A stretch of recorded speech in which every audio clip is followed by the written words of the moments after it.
বুঝতে পারেন এই যে জিনিসপত্রের দর দাম আকাশচুম্বী হয়েছে, মানুষের ক্রয় ক্ষমতার বাইরে। জাতীয় কংগ্রেসের নেতা এবং অন্যান্য ইন্ডিয়া ব্লকের নেতৃবৃন্দ যারা এখানে উপস্থিত রয়েছেন, আমার শ্রদ্ধেয় অভিভাবক অভিভাবিকা মণ্ডলী, মায়েরা বোনেরা এবং বন্ধুগণ, যুব বন্ধুগণ, আমি সকলকে আমার নিজের তরফ থেকে এবং ভারতের কমিউনিস্ট পার্টি মার্ক্সবাদীর পক্ষ থেকে এবং ইন্ডিয়া জোটের পক্ষ থেকে আপনাদের অভিনন্দন এবং নববর্ষের শুভেচ্ছা জানাচ্ছি। আমি খুব সংক্ষেপে আমার কথাগুলো বলে আমি শেষ করতে চেষ্টা করব। এখানে প্রধান বক্তা উপস্থিত রয়েছেন, উনি বিস্তৃত আলোচনা করবেন। বন্ধুগণ, এই নির্বাচন খুবই গুরুত্বপূর্ণ।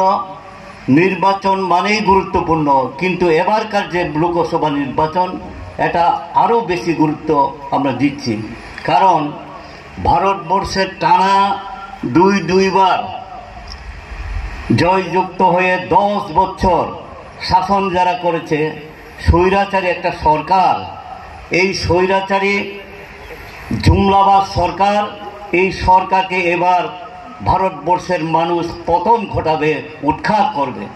তাই এই উৎখাত করবার জন্য আপনারা তৈরি হয়েছেন।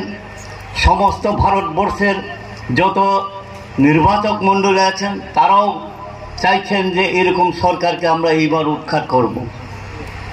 এটাকে মাথায় রেখেই আমাদের ভারতবর্ষের রাজনৈতিক ন্যাশনাল পার্টিগুলো এবং রিজনাল পার্টিগুলো একজোট হয়েছে, যাতে আর ভোট ভাগাভাগির সুযোগ নিয়ে এইরকম একটা সরকার যাতে এই দেশে প্রতিষ্ঠিত না হয়।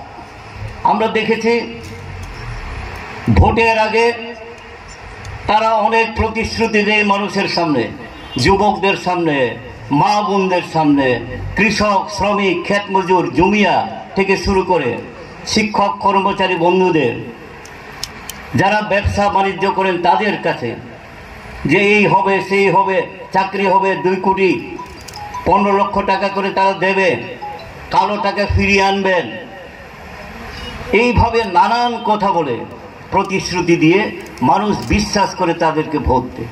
কিন্তু ভোটের পরে যখন শাসন ক্ষমতায় যায় সব কিছু ভুলে গিয়ে তার উল্টো কাজ করে। তারা কর্পোরেটদের সেবা করে, এটা আমরা লক্ষ্য করেছি।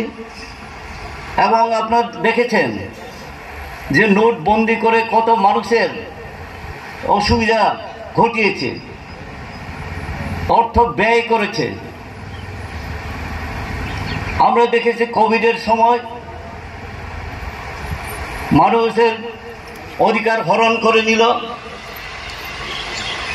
বলল ভ্যাকসিন দিতে হবে।